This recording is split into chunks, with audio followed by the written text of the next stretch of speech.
हिंदी प्रेरक कहानी आलसी विद्यार्थी मोरल स्टोरी।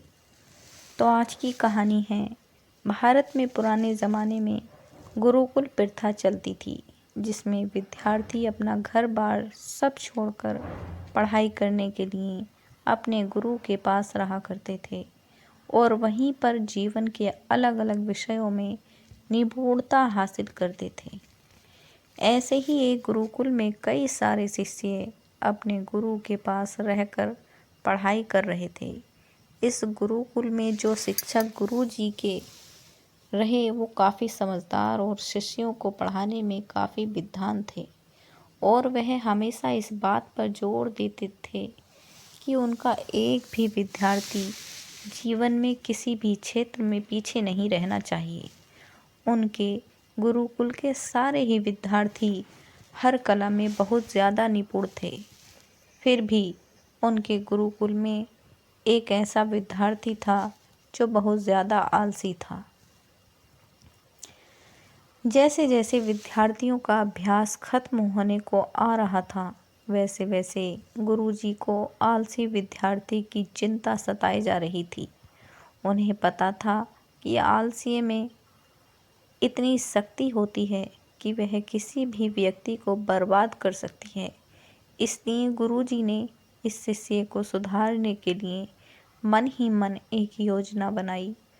अगले दिन गुरुजी ने अपने उसी आलसी शिष्य को अपने पास बुलाया। उसके हाथ में एक चमकीला पत्थर पकड़ते हुए उसे कहा, मैं 2 दिनों के लिए आश्रम से बाहर जा रहा हूँ।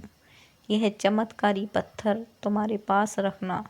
तुम चाहो तो इसे इस्तेमाल कर सकते हो। इसमें किसी भी धातु को सोने में बदलने की क्षमता है। बस इसको उस धातु से स्पर्श करवा देना होगा जिसको तुम सोने में बदलना चाहते हैं। इतना कहकर गुरुजी आश्रम से निकलकर चले गए। चमकीले पत्थर को पाकर आलसी शिक्षक बहुत ज़्यादा खुश हुआ और वह तुरंत वहीं पर बैठकर सोचने लगा कि वह बाजार जाएगा, वहाँ से खूब सारा लोहा खरीद कर लाएगा और उसको सोने में परिवर्तित कर देगा। इतना सारा सोना जब उसके पास होगा तो उसका जीवन कितना आसान हो जाएगा। उसको कितना सुख, कितना संतोष और कितना आराम मिलेगा। और उस जीवन भर कुछ भी करने की आवश्यकता ही नहीं होगी। आसपास नौकर ही नौकर होंगे और उसे पानी का एक प्याला उठाने की भी आवश्यकता नहीं रह जाएगी। इसी सोच में एक पूरा दिन निकल गया और वो वहीं पर बैठे बैठे सो गया। अगले ही दिन सुबह जब उसकी आंखें खुली तो उसे अच्छी तरह से याद था कि अब सिर्फ एक दिन बचा है जिसमें उसे इस चमत्कारी पत्थर का उपयोग करके अपने लिए काफ़ी सारा सोना बनाना है। उसने सोचा था कि वो बाजार जाएगा और ढेर सारा लोहे का सामान खरीद कर लाएगा, लेकिन उसका आलसी मन उसे यह कहता रहा, बाजार तो ज़्यादा दूर नहीं है, वह कभी भी बाजार जाकर सामान ला सकता है। पहले थोड़ा आराम कर लिया जाए। जिसने अपने दिमाग की ना सुन, अपने मन की सुनकर आश्रम के बाहर पाँव तक नहीं निकाला। जल्द ही दोपहर का समय हो गया। तब उसने सोचा अब तो खाना खाकर ही जाऊंगा। खाना खाने के बाद उसके आलसी शरीर को आलस में भरपूर नींद लेने की आदत थी, तो आदत से मजबूर वो आराम करने लगा और उसको नींद आ गई। जब उसकी आंखें खुली तो रात हो चुकी थी। वो जल्दी जल्दी उठा और बाजार की ओर दौड़ पड़ा।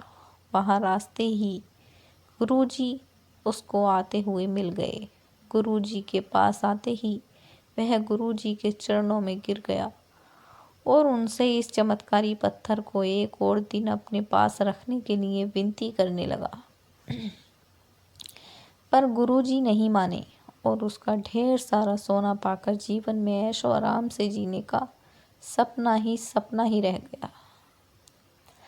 आलसी शिष्य को सोना तो नहीं मिल सका, मगर सोने से भी कीमती पाठ उसे मिल गया उसे यह पता चल गया कि आलस्य उसके जीवन के लिए सबसे ज़्यादा हानिकारक है। उसने प्रण लिया कि वह कभी इसी काम में आलस्य नहीं करेगा। वह बहुत मेहनत करेगा, हर काम को समय पर करेगा और किसी भी काम को अगले दिन पर नहीं टालेगा। दोस्तों, इस कहानी में गुरुजी को पहले से ही पता था, आलसी व्यक्ति को चाहे कितनी भी बड़ी अपॉर्चुनिटी मिले, वो अपने आलस को इतनी आसानी से नहीं त्याग पाता है। इसलिए उन्होंने एक साधारण से पत्थर को चमत्कारी पत्थर कहकर अपने शिष्य को दिया था। तो दोस्तों, आपको हमारी ये कहानी कैसी लगी, इसे लाइक और हमारे चैनल को प्लीज़ सब्सक्राइब